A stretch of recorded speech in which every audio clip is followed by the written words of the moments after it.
Good afternoon all of you. कैसे हैं आप सभी? वेलकम करती हूँ आपका माधुरी एमडी लो क्लासेस के चैनल पे। आई होप आपकी स्टडी अच्छी चल रही हो। जो भी टॉपिक्स नहीं क्लियर होता आप मुझे कमेंट्स कर सकते हैं, और अगर मेरी वीडियो से आपके टॉपिक्स क्लियर हो रहे हैं तो भी आप मुझे कमेंट्स कीजिए, ताकि मैं जितना ज्यादा और हो सके जो सेल्फ स्टडी स्टूडेंट करते हैं मैं उनके लिए कर सकूं। आज मैं आपके लिए कॉन्स्टिट्यूशन का एक आर्टिकल 39A लेकर आई हूँ।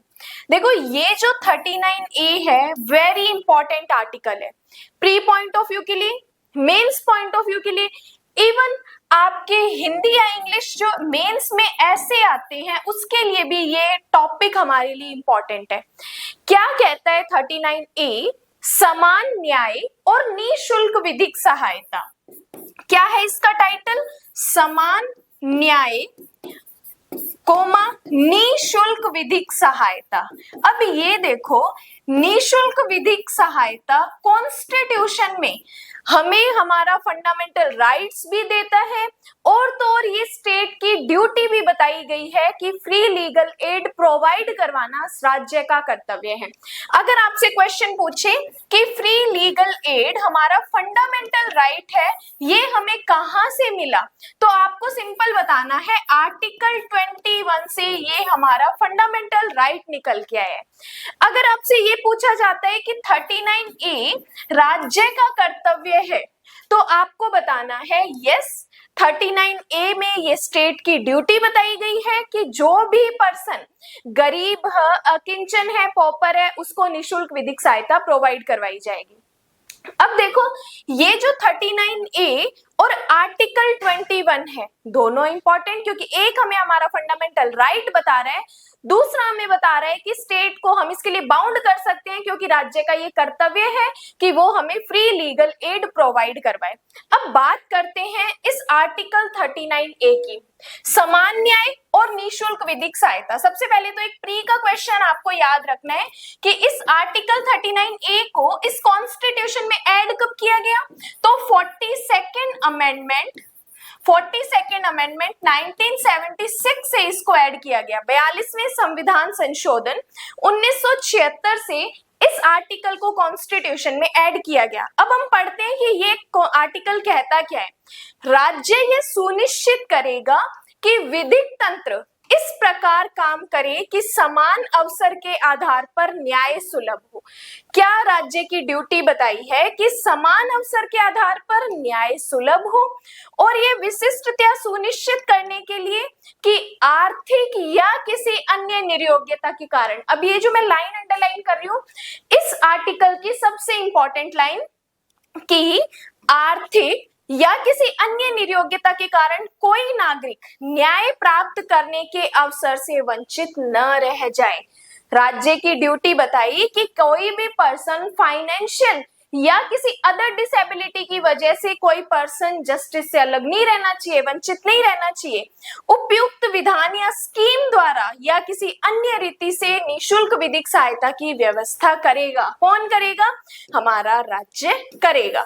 अब देखो, ये जो राज्य के द्वारा निःशुल्क विधिक सेवा जो प्रोवाइड करवाई जाती है, इसके लिए डिस्ट्रिक्ट के लिए अलग बना होता है, स्टेट के लिए अलग बना होता है। अगर मैं राज्य की बात करूं तो राज्य विधिक सेवा प्राधिकरण अधिनियम बना हुआ है, जिले की बात करूं तो जिला विधिक सेवा प्राधिकरण अधिनियम बना हुआ है। ये तो था आर्टिकल 39A। अब आज की क्लास में इंटरेस्टिंग चीज क्या है वो समझो। देखो, हम फ्री लीगल एड कॉन्स्टिट्यूशन में पढ़ते हैं, मैंने आपको बता दिया, हम सीआरपीसी में भी पढ़ते हैं, हम सीपीसी में भी पढ़ते हैं, और हम लिमिटेशन में भी पढ़ते हैं। अब इन तीनों का जिस्ट भी मैं आपको इसी वीडियो में बताने वाली हूँ, तो वीडियो में एंड तक बने रहिएगा। उससे पहले हम इसके केस लॉस की बात करते हैं, क्योंकि मैंने आपको बताया मेंस का क्वेश्चन है, तो मेंस में इतने से तो हमारा काम चलने नहीं वाला। तो जो जो मैं आपको चीजें बता रही हूँ प्री पॉइंट ऑफ व्यू की, उसको भी आप अपने मेंस में मेंशन कर सकते हो। तो बात करते हैं सबसे पहले केस लॉस की। देखो, सबसे पहला इसका फ्री लीगल एड का इंपॉर्टेंट केस है M.H. हॉस्कोट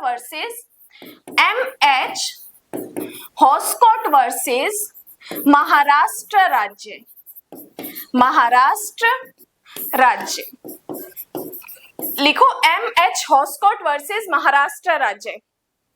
अब देखो, इस केस में क्या हेल्ड किया, M.H. हॉस्कोट के केस में ये क्लियर कर दिया कि ये जो राज्य का फ्री लीगल एड प्रोवाइड करवाना एक ड्यूटी है, ये किसी प्रकार की अनुकंपा नहीं है, किसी प्रकार की दया नहीं है। तो आप इसमें लिख सकते हो कि फ्री लीगल एड प्राप्त करवाना राज्य का कर्तव्य है, अनुकंपा नहीं है। और प्री का क्वेश्चन डायरेक्ट ये भी बताया जाता है कि ये चीज कौन से केस में कही गई थी, तो एमएच हॉस्कोट के केस में कही गई थी। दूसरा केस बात करते हैं हुस्न आरा खातून वर्सेस हुस्न आरा खातून वर्सेस हुस्न आरा खातून वर्सेस बिहार राज्य। लिखो बिहार राज्य,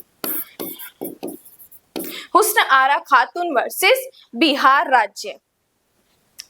इस केस में हेल्ड की कि ये जो निशुल्क विधिक सहायता है ये प्राप्त करवाना राज्य का कर्तव्य है, राज्य के द्वारा निशुल्क विधिक सहायता प्राप्त करवाई जाएगी। ये था हमारा सेकंड केस। थर्ड केस लिखो सुखदास वर्सेस अरुणाचल प्रदेश राज्य। सुखदास वर्सेस अरुणाचल प्रदेश राज्य। अब देखो इस केस में ये कहा कि जो एक्यूज्ड होता है, अभियुक्त होता है, उसको भी निशुल्क विधिक सहायता प्राप्त करने का अधिकार है। लिख दो सुखदास वर्सेस अरुणाचल प्रदेश केस में कहा कि अभियुक्त को भी निशुल्क विधिक सहायता प्राप्त करने का अधिकार है। तो ये तीनों केस आपको इस 39A में मेंशन करने हैं। अब बात करते हैं इस क्लास की इंटरेस्टिंग चीज क्या थी। मैंने आपको बताया कि ये ही चीज निशुल्क विधिक सहायता हम पढ़ते हैं सीआरपीसी 304 में। सीआरपीसी 304 में सीआरपीसी 304 में कहता है कुछ मामलों में कुछ मामलों में राज्य के व्यय पर विधिक सहायता, अभियुक्त को निशुल्क विधिक सहायता प्रोवाइड करवाई जाएगी। अब देखो जब 304 आप पढ़ोगे ना, इसमें 3 सबसेक्शन दे रखे हैं। 3 सबसेक्शन में से सबसेक्शन 1 और सबसेक्शन 3 हमें ये कहता है कि जब सबसेक्शन 1 मैं आपको क्लियर कर रही हूँ, सबसेक्शन 1 में ये कहा कि जब सेशन कोर्ट के सामने ट्रायल चल रहा है और जब उसके सामने जो पर्सन है वो विदाउट प्लीडर, बिना अधिवक्ता के अपने आप को रिप्रेजेंट कर रहा है, जबकि आप कोर्ट में एडवोकेट के थ्रू अपने आप को रिप्रेजेंट करते हो।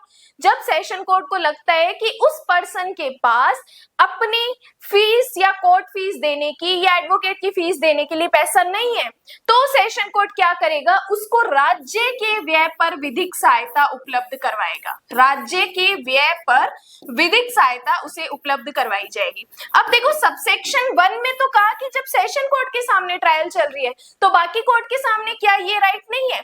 तो फिर आप जब सबसेक्शन 3 पढ़ोगे तो सबसेक्शन 3 में भी ये क्लियर कर दिया कि जो सबसेक्शन 1 और सबसेक्शन 2 के प्रोविजन है वो अदर कोर्ट्स पर भी एज इट इज एप्लीकेबल होंगे। अदर कोर्ट पर भी एज इट इज एप्लीकेबल होंगे, मतलब चाहे कोई भी कोर्ट हो, फर्स्ट क्लास हो, सेकंड क्लास हो, सीजेएम हो, एसीजेएम हो, जब भी उनके सामने ट्रायल चल रहा है और पर्सन जिसके पास अपना अधिवक्ता नहीं है, वकील नहीं है और उसके पास ना तो उसकी फीस देने के लिए पैसा है, तो कोर्ट क्या कर सकती है, उसको निशुल्क विधिक सहायता प्राप्त करवाएगी। तो ये हमें 304 क्रिमिनल में भी पता चला। अब नेक्स्ट बात करते हैं सीपीसी की। देखो सीपीसी में हम पढ़ते हैं एक ऑर्डर 33। ऑर्डर 33 हमें कहता है अकिंचन के रूप में वाद या निर्धन व्यक्ति के रूप में वाद। देखो अकिंचन, निर्धन, बात एक ही है, गरीब पर्सन की बात कर रहा है। अब जब हम ऑर्डर 33 पढ़ते हैं तो इसमें टोटल हमें रूल 18 पढ़ने पड़ते हैं। 18 रूल निर्धन व्यक्ति के वाद के बारे में बताते हैं। अब देखो निर्धन व्यक्ति के वाद के बारे में आपने कोर्ट को कहा कि मैं गरीब हूं, मेरे पास पैसा नहीं है, मुझे फ्री में वाद करने दो, तो क्या इतना कहने से कोर्ट आपकी बात को एक्सेप्ट कर लेगा? क्या एप्लीकेशन एक्सेप्ट कर लेगा? नहीं। देखो जब भी आपको निर्धन व्यक्ति के रूप में वाद लाना है तो आपको पहले कोर्ट में एप्लीकेशन करनी होती है कि मैं निर्धन हूं, मेरे पास ये पर्याप्त साधन नहीं है, तो मैं निशुल्क वाद संस्थित करना चाहता हूं। तो कोर्ट आपकी इस एप्लीकेशन को जब आप करोगे तो इसकी पहले जांच करवाता है। डायरेक्ट आपके कहने से कोर्ट आपकी बात नहीं मानने वाला, कोर्ट आपकी जांच करवाता है। अब ये जांच हम पढ़ते हैं 1A में, जो कि कौन करता है, मुख्य लिपिक अधिकारी करता है। अब ये जांच करने के बाद कोर्ट को पता चलता है कि इसने तो कोर्ट का टाइम वेस्ट किया है, मतलब इसके पास इतनी प्रॉपर्टी थी, इसने पहले बेच दी है, उसके बाद ये कोर्ट में केस कर रहा है, तो कोर्ट उसके ऊपर कंपनसेशन भी इंपोज कर सकता है। लेकिन कोर्ट को पता चला कि यस, इसके पास कोई प्रॉपर्टी नहीं है, कुछ नहीं है, इसके पास कोई पैसा नहीं है, तो कोर्ट इसकी एप्लीकेशन को एक्सेप्ट भी कर सकता है। तो ये सारी चीजें हम पढ़ते हैं रूल 8 में। अब बात करते हैं लिमिटेशन एक्ट की। देखो, लिमिटेशन एक्ट का परिसीमा अधिनियम जब हम पढ़ते हैं, उसका एक सेक्शन 13 पढ़ते हैं, अकिंचन के तौर पर वाद लाने की इजाजत के लिए आवेदन। अब देखो, लिमिटेशन एक्ट का मतलब क्या है। लिमिटेशन एक्ट हमें प्रोसीजर बताता है कि इतने टाइम के अंदर अगर आपका ये वाद है तो इतने टाइम के अंदर आपको वाद संस्थित करना है। अब मान लो किसी पर्सन ने सेक्शन 13 में एप्लीकेशन लगाई कोर्ट के पास। अब एप्लीकेशन जब लगाई, उसका रिजल्ट आया, ऑर्डर आया, इतने में तो उसका जो पर्सन का टाइम था वो तो खत्म हो गया, तो क्या फिर वो वाद संस्थित नहीं कर पाएगा? तो हमें लिमिटेशन एक्ट बताती है, जब हम 12 से लेके 24 सेक्शन हम पढ़ते हैं, तब हमें बताया जाता है कि जब आप किसी, जैसे सेक्शन 13 का ही एग्जांपल ले लेती हूँ, जब तक आप अकिंचन के तौर पर कोर्ट से परमिशन लेने के लिए एप्लीकेशन लगा रहे हो, तो ये जो आपका टाइम पीरियड है ना, एप्लीकेशन लगाने से और उसका रिजल्ट आने तक, ऑर्डर आने तक, तब तक ये टाइम पीरियड आपका रुका रहेगा, तब तक ये टाइम पीरियड आपका रुका रहेगा। कहने का मतलब, जब तक आपने एप्लीकेशन की, कोर्ट का ऑर्डर आया, कोर्ट ने जांच करवाई, तब तक ये टाइम पीरियड रुका रहेगा। जैसे ही कोर्ट का ऑर्डर चाहे पॉजिटिव आता है चाहे नेगेटिव आता है, आपका टाइम पीरियड चलना स्टार्ट हो जाता है। तो ये सेक्शन 13 भी हमारे लिए इंपॉर्टेंट है। तो हमने 39A देखा, हमने सीआरपीसी सेक्शन 304 को समझा, हमने सीपीसी के ऑर्डर 33 की जिस्ट पढ़ी, और हमने लिमिटेशन का सेक्शन 13 पढ़ा। देखो, ये तीनों सेक्शन बताने का मेरा एक ऑब्जेक्ट ये था, ताकि आपको एग्जाम में इनको कोरिलेट्स नहीं करना। सीपीसी का और 13 का, इनको कोरिलेट आप कर सकते हो मेंस के एग्जाम में, अदरवाइज इसको कोरिलेट नहीं करना। ठीक है, ये बताने का ऑब्जेक्ट मेरा इसलिए था ताकि जब आप कोई सेक्शन पढ़ते हो और उसके अदर देन भी किसी एक्ट में उसी नेचर का कोई सेक्शन पढ़ते हैं, तो उसकी नॉलेज आपको होनी जरूरी है। वीडियो अच्छी लगी हो तो फ्रेंड्स के साथ शेयर कर दीजिए, और आप एमडी लॉ क्लासेस के व्हाट्सएप ग्रुप में भी ऐड हो सकते हो। एक कॉन्टेक्ट नंबर यूट्यूब पे आपको मिल जाएगा, उससे आप मेरे को मैसेज करके और व्हाट्सएप ग्रुप में भी ऐड हो सकते हो, ताकि जितनी भी इंफॉर्मेशन है, जो भी वीडियोस अपलोड होती है, उसका नोटिफिकेशन आपके पास नहीं आता तो चैनल पे अपलोड हो जाता है। प्लस कौन सी जुडिशरी की वैकेंसी आने वाली है, कौन सी आ चुकी है, लास्ट डेट क्या है, सारी इंफॉर्मेशन भी इस ग्रुप में प्रोवाइड हो जाती है। तो आई होप आपको अच्छी लगी हो वीडियो, आपको इन्फॉर्मेशन अच्छी लगी हो तो शेयर कर देना, and thank you so much.